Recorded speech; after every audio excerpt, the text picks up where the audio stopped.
Rumbo a Roma, salió el 1 de abril de 1905, de la sede episcopal a la ciudad eterna, el 26 de mayo, la que deseaba conocer como el ciervo sediento las fuentes de aguas cristalinas, deseaba conocer al vicario de Cristo, al inmortal Pío X.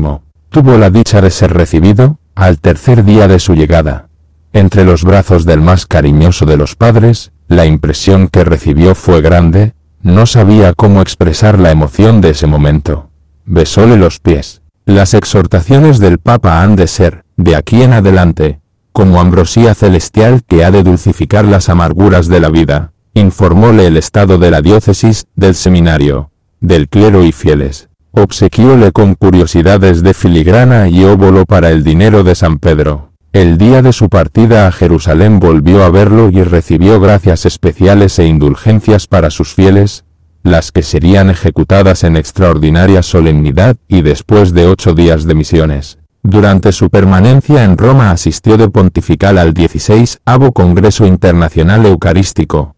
La magnificencia de las fiestas le parecieron el eco fiel de lo que pasa en la Jerusalén celestial. Mucha verdad le pareció lo que dijera Madame Stael: el Papa es realmente la imagen de lo infinito. Oyóle hablar al pontífice en la clausura de dicho congreso, y el fondo de su discurso había sido su propio lema, Instaurare Omnia. Su alojamiento fue en el Colegio Pío Latinoamericano, y entre los personajes con quienes frecuentó y conversó, fueron los cardenales Vives y Gasparri. En Roma visitó los principales monumentos y templos. Piensa que Roma es la ciudad de los papas, no de los modernos césares, que están sobre hechos consumados contra el clamor de la justicia de su causa. El lado cristiano le parece un trasunto del cielo, pero el lado pagano le causa horror y disgusto. Pero, le confortan y consuelan los santuarios de Asís y de Loreto. 2 serafines de amor divino, dice, de San Francisco y de Santa Clara. 2 tipos sublimes de la más perfecta santidad. Ha tenido la felicidad de imprimir el ardoroso ósculo de fatigado peregrino en las venerandas reliquias de Francisco, cuya figura admiraba desde su infancia. Cuando llegó a Loreto y vio la casa de Nazaret, parecía reconocer lo que conocía desde antes, y asombrábase cómo pudo haberse trasladado a aquella casa. Su fe era ardiente y sencilla, infantil y madura a la vez.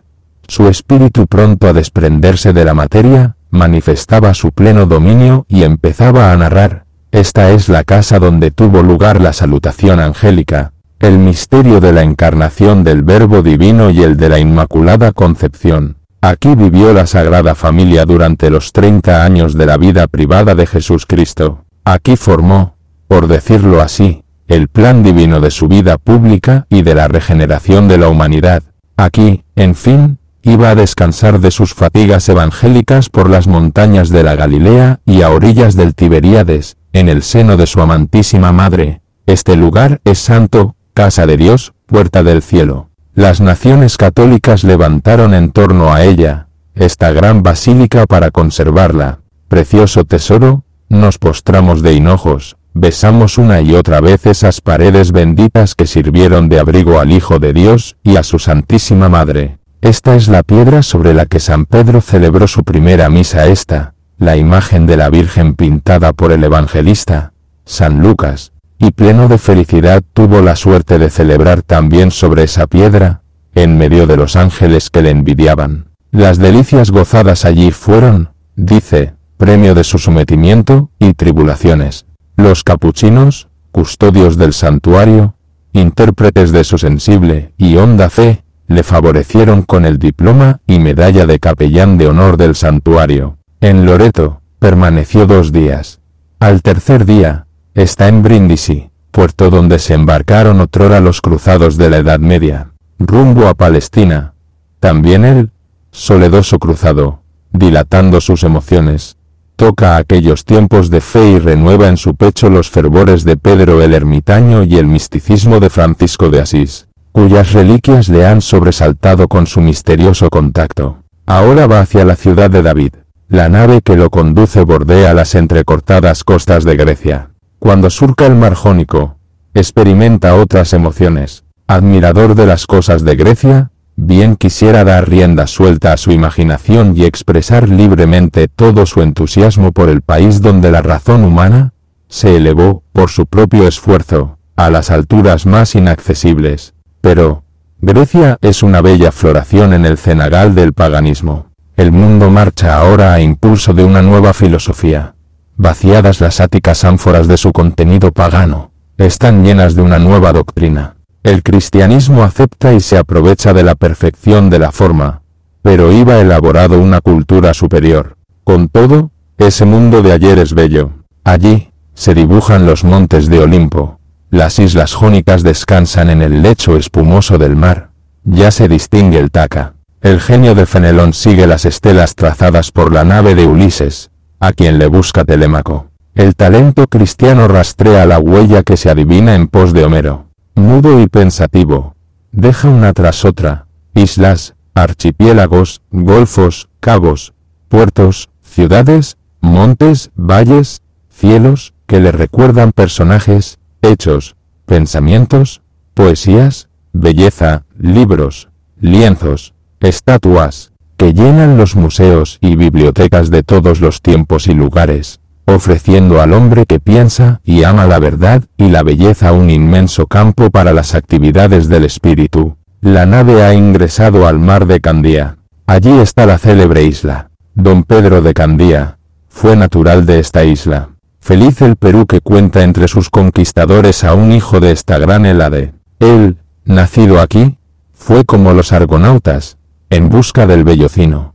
Acometió las empresas más temerarias y afrontó los peligros más serios, cruzó la raya del heroísmo en la isla de Gallo, ingresó al país del Bellocino, participó del reparto de Cajamarca, ni se conformó con ello fundido en el espíritu con los soñadores hijos de Iberia, engendrando una nueva raza, lidiando nuevas lides, hasta caer en la batalla de Chupas, cerca de Ayacucho, la legendaria. Aquel héroe nacido aquí, se disparó sin rumbo por el mundo, sin más norte que el deseo de la grandeza, ni más fuerza motriz que su inquieto corazón. Sus restos reposan en la catedral de Ayacucho. Candía, país de la libertad.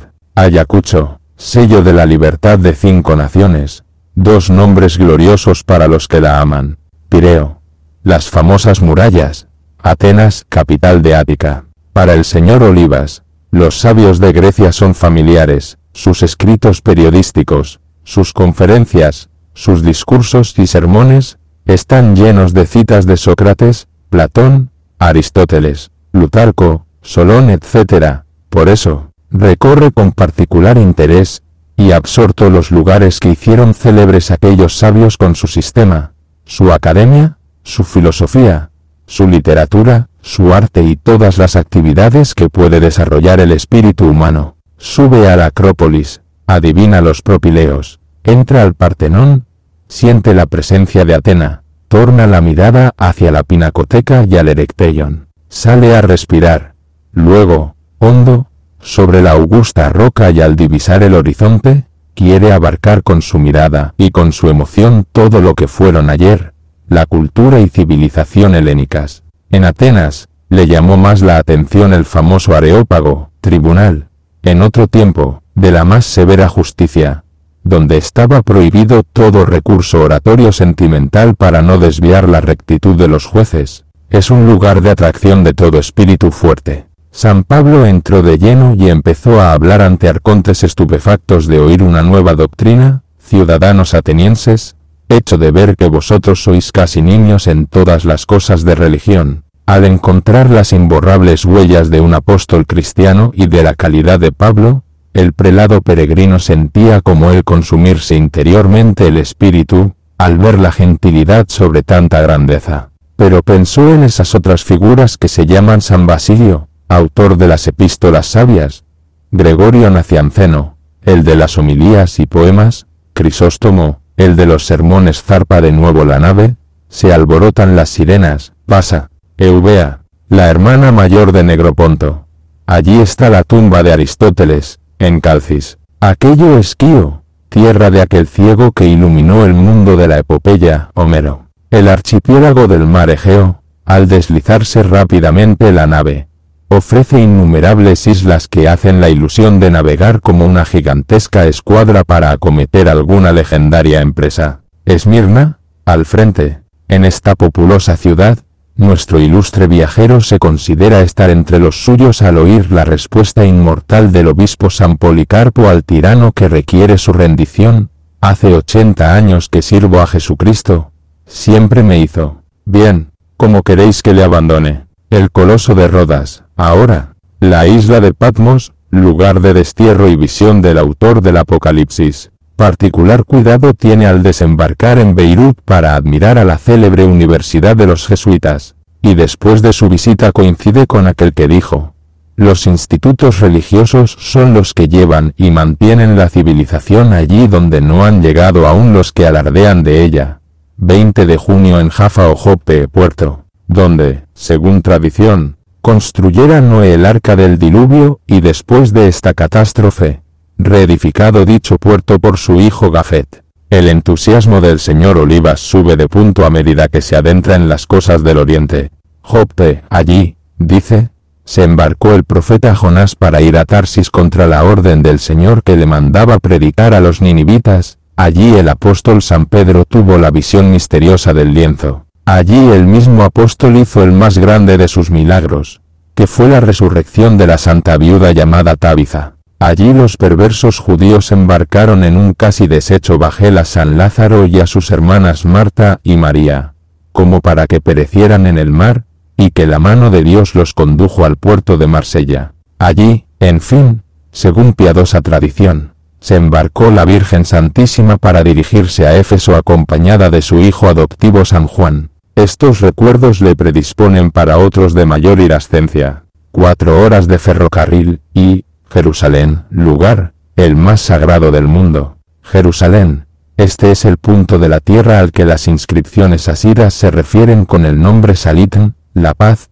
Sión, y los israelitas llamaban, con ternura y unción, Jerosólima, Sagrada Sólima, la Santa. Se halla sentada sobre cadena de montañas que no llegan a 1 millar de metros de altura, y un cinturón de colinas la circundan. Al este se domina el lecho accidentado del Cedrón, al frente el monte de los Olivos. Qué tibio es el clima, sano y benigno tanto en verano como en invierno. Y qué bella visión la que se tiene, colinas, ciudades, aldeas, ríos, senderos, huertos, mares, pozos, campos, espigas y todo lo que hay en este lugar, henchido de recuerdos y nostalgias de ayer, emociones de hoy y sueños de mañana. ¿Cómo se divisa allá, en el horizonte, el monte Nibo y la cumbre de Pasga, hasta donde arribara el gran caudillo de los desiertos para ver la tierra prometida que el Señor le mostró hasta los confines de Dan, toda la tierra de Judá hasta el mar postrero,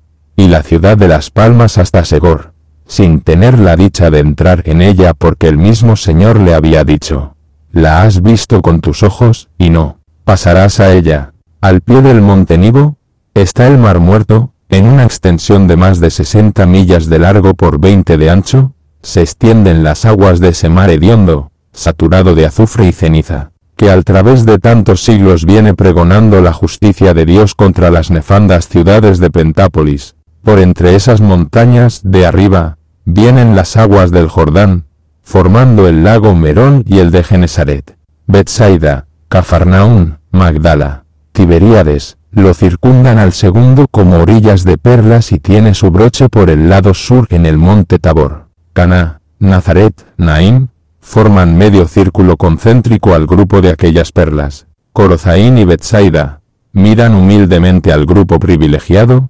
Eso es Galilea. Samaria está más cerca, en ella están el pozo de Jacob, Arimatea, Emaús, Rama, Jericó, Betania, aquí cerca, al sur, Belén, más abajo Idumea, hacia el mar el país de los filisteos, Jope, por donde hemos entrado, más arriba, Tiro y Sidón y aquel monte, o sea, el Carmelo. Bella visión, nombres conocidos desde el regazo materno, objeto de nuestra memoria y de nuestro corazón. Bello país que, sin ser visto las más de las veces, es querido por habitantes de remotas tierras. Ahora no es la visión lejana, Ahora podemos tocar el polvo con nuestros labios y nuestra ardorosa, el cenáculo, el santo sepulcro, la vía dolorosa, el Calvario, Monte Olívete, Valle de Josafat, otros tantos focos luminosos que irradian sobre la mente torrentes de luz sobrenatural. Y allí otros tantos libros, y allí otros tantos imanes. ¿Cómo podré daros una idea? Los labios enmudecen y el corazón acelera su ritmo y de la mente no se aparta la oración predilecta de Santa Teresa que nos ayuda a exclamar, no me mueve, mi Dios para quererte, el cielo que me tienes prometido. Tú me mueves, Señor. 15 días de permanencia en ese pedazo de cielo, figura de la Jerusalén celestial, que respira piedad, ternura y sublimidad. Pero, dice, en medio de esas suavísimas emociones, el católico peregrino experimenta un profundo sentimiento, siente, porque entre las minas y escombros que cubren a la hermosa Sión, a la perla del oriente, se ve, se palpa la maldición de Dios, se siente, porque en el semblante lívido y descarnado de los judíos y en la espantosa miseria, hediondez y confusión se nota la maldita herencia, la tristísima condición de esos santuarios, como son el cenáculo, el monte Olivete, el pretorio, convertidos unos en mezquitas y otros en cuarteles, la diversidad de sectas establecidas en la gruta del nacimiento, en el Calvario, en el sepulcro de la Virgen Santísima, etc. Los hijos de Focio no permiten ninguna modificación y denuncian ante el Pachá. Los trenos de Jeremías no dejan de repetirse sobre tanta ruina. Oh, vosotros que pasáis por este lugar, considerad y ved si hay un dolor semejante al mío. Esta es, por ventura, la ciudad llamada de perfecta belleza y del gozo de toda la tierra. Abrieron sobre ti su boca todos tus enemigos, te silbaron, rechinaron sus dientes y dijeron, te devoraremos, y sobre el pavés del templo de Salomón, del que no ha quedado piedra sobre piedra, la oración adolorida de aquel profeta, parece humear, y oírse el interminable lamento, entre silbos de viento, y polvareda de destrucción. Acuérdate, oh Señor, de lo que nos ha sucedido, mira y considera nuestra ignominia. Nuestra heredad ha pasado a manos extranjeras, en poder de extraños se hallan nuestras casas, nos hemos quedado huérfanos, privados de su padre, están como viudas nuestras madres, a precio de dinero bebemos nuestra agua, y con dinero compramos nuestra leña, atados del cuello nos conducen, no se da descanso a los fatigados, pecaron nuestros padres, y ya no existen, y el castigo de sus iniquidades lo llevamos nosotros, nuestros esclavos se han enseñoreado de nosotros, no hubo quien nos liberase de sus manos. Con peligro de nuestras vidas vamos a los lugares desiertos en busca de pan, temiendo siempre la espada, quemada como un horno, ha puesto nuestra piel el hambre atroz. Deshonraban a las mujeres de Sión, a las vírgenes en las ciudades de Judá, extinguióse la alegría en nuestro corazón, se han convertido en luto nuestras danzas, han caído de nuestras cabezas nuestras coronas, ay de nosotros que hemos pecado, por esto, perdieron la luz nuestros ojos. Porque desolado está el monte de Sión, nos has desechado como para siempre. Estas y otras impresiones había recibido nuestro ilustre peregrino en la ciudad santa. Las fibras de su sensible corazón conocieron todos los sentimientos. Su espíritu, recto y sincero, se manifiesta con la ingenuidad y sencillez de un niño y con la profundidad de un apóstol. Cuando contempla Belén y Nazaret, se empequeñece y se llena de ternura. Cuando sube al Calvario, llora como un gran pecador. Se irrita ante la injusticia y la ingratitud de las naciones católicas que han abandonado aquellos santuarios, y al ver la irreverencia de los nuevos paganos, se agiganta y repite la amenaza reservada para los obstinados, ay de vosotros. El lector que le siguiera en sus pasos, no sabría decir cuál le ha interesado más, o el recorrido, viendo lugares y cosas o los distintos estados espirituales de este peregrino, siempre espontáneo y siempre pronto a reaccionar ante hechos y situaciones, ora condenando el mal, ora elogiando el bien. En los santos lugares vivió vida no conocida para él, nuevo modo de ser, nuevas emociones, nuevas ideas, nuevas resoluciones. Sus días fueron días de cenáculo.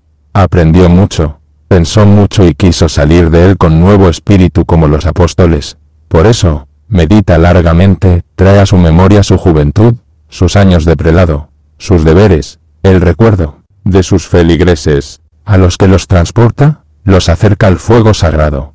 No solo él quiere gozar y aprender, quiere estrecharlos y decirles, bueno es, estarnos aquí. Y repite lo del apóstol inspirado, Dios me es testigo de que sin intermisión he hecho recuerdo de vosotros, siempre en mis oraciones os encomendamos. Dispónese a salir de Jerusalén. Pero antes, los custodios, los hijos de Asís, lo han reconocido, otra vez, y al ver su alma franciscana, lo condecoran como en Loreto los capuchinos, esta vez, con la condecoración de los santos lugares, instituida por León XIII. Vuelve a Italia, entra en el santuario de Pompeya. Sus dedos pasan apresuradamente las cuentas de su rosario al pie de la Virgen. Pide gracias y se encomienda. Quiere también contemplar el pasado y recorre, por eso, las ruinas de Pompeya y Herculano. Pero terror y espanto le causó la vista de esas ruinas. Dos ciudades populosas, dice, sepultadas por las lavas candentes del Vesubio en justo castigo de sus abominables crímenes. Allí se ven todavía los lupanares y baños públicos en los que los vicios más abominables se ostentaban en toda su desnudez. Y cuando ingresa a España, nuevamente se serena su espíritu y examina plácidamente las cosas de ella. Los santuarios le atraen, se admira de la multitud de peregrinos, sedientos de santificación, buscando en los altares de María, bálsamo para sus heridas y remedio para sus necesidades. En Monserrate contempla maravillado la exuberante vegetación y graníticos macizos que le recuerdan la visión familiar de las cordilleras americanas. Paisajes que el paganismo hiciera mansión de sus dioses y que la intervención del cielo ha santificado poniendo en su lugar tradiciones y fuentes de milagro. Monserrate, lucus dedicado a Venus, es hoy santuario y palacio de la Morenita.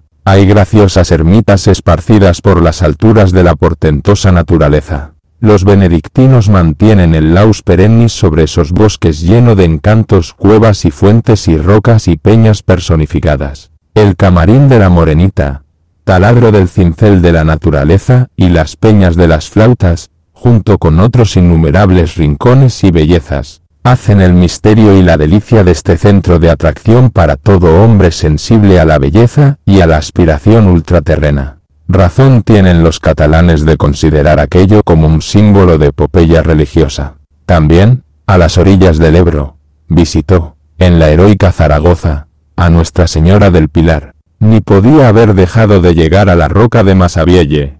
En las márgenes del Cave, leyó una y otra vez, abismado la inscripción. Jesuisi Immaculée Conception. Admiró el lugar y el arte francés. Bebió a tragos el agua e hizo provisión de algunos litros del milagroso líquido, que más tarde le sirviera para curar enfermos y corregir desperfectos, acá en su patria. Fuera de los santuarios, la impresión que recibía era desagradable, pues al lado de ellos, no dejaban de existir lugares no solo profanos sino abominables, y expresa enseguida su desagrado. En ciertas naciones, dice, parece que se pretendiera parodiar o sobrepujar a aquellos desventurados pueblos, conduciéndolos a los mismos fines. ¿Qué otro objeto tienen, pues, tantas casas de tolerancia con autorización oficial, tantas estatuas y cuadros pornográficos exhibidos hasta en los paseos públicos, tantos libros impíos y novelas inmorales, nuevos Baltazares, Sardanápalos, Calígulas y Epicuros, los Zola, Dumas, Balzac y otros 1000 maestros de la prostitución han hecho causa común para animalizar al hombre y borrar del alma la imagen de la divinidad. Sobre la marcha del peregrinaje, expone las intenciones del darwinismo y materialismo, del panteísmo moderno y transformismo. Su claro talento campea sobre asuntos filosóficos que están en boga en el mundo heterodoxo por donde pasa, buscando el calor de la fe, el consuelo de la hermandad cristiana y la perfección de los santos. ¿Dónde iremos a parar a este paso? Exclama en el corazón de Francia, no estará próximo aquel día, continúa, en que aparezca la misteriosa mano que ha de escribir sobre el vestíbulo de las nuevas Babilonias esta terrible sentencia. Main, Tecel, Pitares, temeroso, como quien anda sobre un pantano, va aligerando el camino, irritado de las palabras escritas en el frontispicio de los monumentos y edificios públicos, libertad, igualdad y fraternidad, allí, donde se persigue a la Iglesia católica, y se despoja de sus bienes. Y así, sale apresuradamente del suelo francés, pensando en las glorias de la Francia de ayer. Cuando echa la mirada hacia atrás, aparecen ante sus ojos estos jalones: Clodoveo, Francisco I, Revolución Francesa, Bonaparte y la francmasonería. Clodoveo inaugura, con su bautizo, el catolicismo, y conquistan los cristianísimos reyes el título de Galla Ecclesiae Primogénita Filia. Francisco I celebra el concordato en 1516. La Revolución Francesa rompe con la Iglesia sus relaciones y entroniza a la diosa razón en sus templos. El genio de Bonaparte pide de nuevo el prestigio católico para dar consistencia y forma a su empeño de grandeza para Francia. Y la francmasonería, por último, separa al Estado de la Iglesia y despoja a ésta de sus bienes. Lucha perenne entre el bien y el mal. Pero, si hondo es el abismo de donde sale el mal, muy alta es la cumbre a donde ha llegado el bien a impulsos del espíritu francés guiado por la fe. Si se pudieran suprimir de la historia francesa los nombres de San Luis y Juana de Arco, el siglo de Racine y Bossuet, y otros, cuyo prestigio y esplendor siguen iluminando el camino de los que aman la luz, sería abrir tumbas en el corazón de Francia, a la que la religión llevó a las alturas más gloriosas.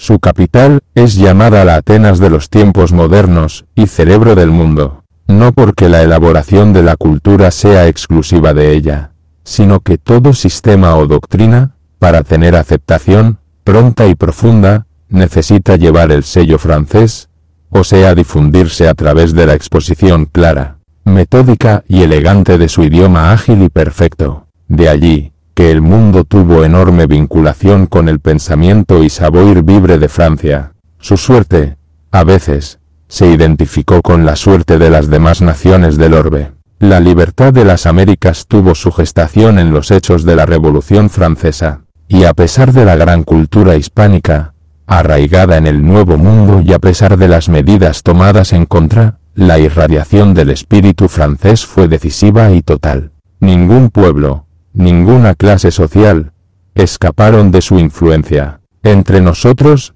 en particular, los próceres de la independencia, inclusive Luna Pizarro, Rodríguez de Mendoza, Bartolomé Herrera y otros eclesiásticos, estaban empapados en la parte sugestiva del pensamiento francés. Sin ir muy lejos, los contemporáneos del señor Olivas, Tobar, Roca y Boloña, Aubin y Charun, Soto, Drinot y Pierola, eran de la escuela francesa. Y no lo era menos el propio Olivas. Su biblioteca está nutrida de autores clásicos de Francia. Se complacía en leerlos y citarlos no solo a los ortodoxos, sino también a los contrarios a quienes combatía apasionadamente. Su cariño era grande para esta nobilísima nación y su disgusto muy grande al considerar sus males presentes. Por desgracia, coincidió su visita con la efervescencia levantada por las leyes antirreligiosas, primero, suprimiendo cerca de 20.000 establecimientos religiosos, y segundo, declarando, en febrero de 1905, la Cámara, inevitable la separación de la Iglesia del Estado, y poniéndola en efectividad a fines del mismo año. Y lo más curioso fue, que Jorge Clemenceau, antes de destacar su fiera figura de presidente del Consejo, atacaba en esos días el concordato y pedía la separación de la Iglesia en los periódicos fundados y sostenidos por él, la Justice y el Horror. Exactamente los mismos títulos de los periódicos del señor Olivas en los que patrocinara un concordato en el Perú. Pero el pueblo francés, maravilloso en todo momento, por más que sus gobiernos y sus revolucionarios quieran desfigurarlo, daba el espectáculo perenne de su fe manifiesta y desarraigable de su espíritu. ¡Qué sublimes espectáculos!, dice, entusiasmado cuando torna la mirada a los santuarios, se presencian en aquella casa de oración, especialmente en Lourdes, durante los días de las grandes peregrinaciones. Hombres y mujeres, ancianos y niños, ricos y pobres, sabios e ignorantes. Todos, de diversas razas, naciones y lenguas, Están animados allí de los mismos sentimientos religiosos elevados a su más alta potencia. En estas tierras benditas no hay respetos humanos, todos oran, todos cantan, con un solo pensamiento y con un solo corazón como los primitivos cristianos. Nuevo Israel, le sirve de guía la fe, de maná, la comunión, de refrigerio de fuentes vivas, la predicación, de guía, María, la abogada. Se escucha la voz que dice: id y contad los ciegos ven. De vuelta de Europa, entró el señor Olivas a la gran metrópoli, New York, que lleva uncido a su carro triunfal el progreso del siglo. Allí, o mejor dicho, en la nación americana, la libertad e igualdad son ciertamente una bella realidad. Bajo su benéfica sombra, el catolicismo hace gigantescos progresos, y sus ministros e instituciones religiosas gozan de todos los derechos y franquicias que la ley otorga a las demás corporaciones nacionales. Bella confesión la de este romanista hasta los tuétanos. Qué paradojas las que ve en Francia, donde se embarca, y en Estados Unidos donde, después de algunos días, desembarca. Allá, país católico con más de 20 millones de católicos prácticos, y él resta confesional, se persigue a la Iglesia en nombre de la libertad e igualdad. Acá, en un país casi totalmente protestante e indiferente, y una minoría católica, se concede iguales derechos y las mismas libertades. Allá, en el frontispicio de los edificios públicos, está borroso, por el polvo y el moho, el gran lema libertario. Acá, sobre el mar, a la entrada de la urbe más fantástica del mundo, se levanta la estatua de la libertad, regalo de la nación francesa. País joven que ve la vida a través del optimismo y de la esperanza, para quien el mundo es inmenso campo de actividad donde cada brazo tiene una herramienta y cada cerebro un laboratorio. El señor Olivas ha comprobado con sus observaciones en el país del norte que los protestantes propagandistas que irrumpen en Sudamérica, nada tienen que hacer con el gobierno, con las leyes y con el espíritu colectivo del pueblo americano. Ellos son emisarios de las sociedades bíblicas y salen como la escoria debido a la formidable taylorización industrial y social que los arroja fatalmente. El catolicismo de Sudamérica no puede peligrar con la propaganda de tales invasores. Espíritus superficiales e ignorantes se alucinan al principio, pero el elemento consciente y conocedor del valor de la tradición y virtudes familiares, no puede caer en sus redes. Por el contrario, los mismos protestantes acabarán, si realmente buscan la verdad, por incorporarse en el espíritu tradicional que absorbe como el mar a la gota de agua caída de fuera.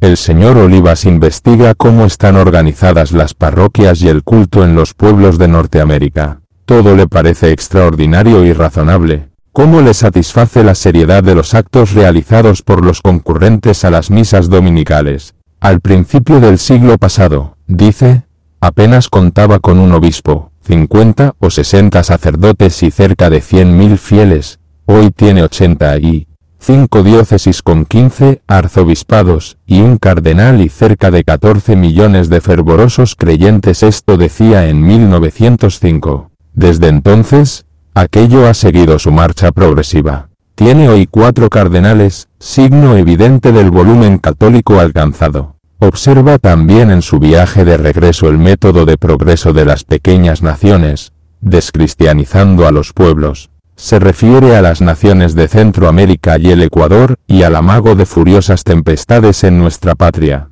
Reintegrado ya en la capital limeña, se apresura a enviar su carta pastoral a su amada diócesis con fecha 24 de septiembre. Relata sus impresiones y anuncia la publicación de una encíclica acerca de la doctrina cristiana. Dispone perentoriamente la fundación de las congregaciones a que se refiere dicho documento papal, con orden de dar cuenta en los próximos ejercicios espirituales. De esta manera da término a su visita a Adlimina. A los pocos días, ingresa a su diócesis y el 14 de octubre la ciudad episcopal lo recibe con sentimiento de particular cariño y veneración.